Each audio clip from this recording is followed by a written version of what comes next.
40% of students at Stanford are claiming to have a disability that requires them to get accommodations during testing.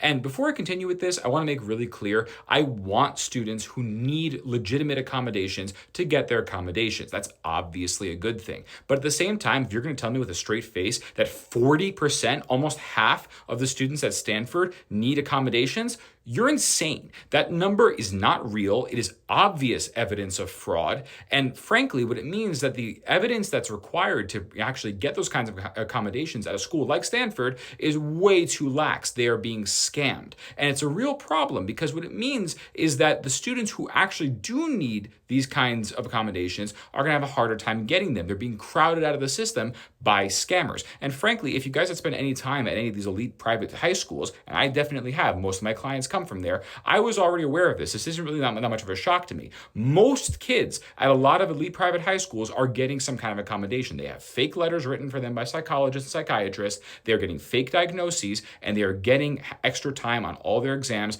even though none of them need it. And this is a real issue because it victimizes the people who actually need the accommodations. So I don't care what anybody says. I don't care how many mean comments I get on this video. I'm going to tell the truth. When you have 40% of a population claiming to have a disability, that is obvious evidence that a huge number of them are lying. And it's a problem because the smaller number that actually needs the accommodations is going to have a hard time getting them. We need to move to a more transparent system that is honest about who does and does not need these kinds of accommodations so they can be preserved for the people who actually deserve them.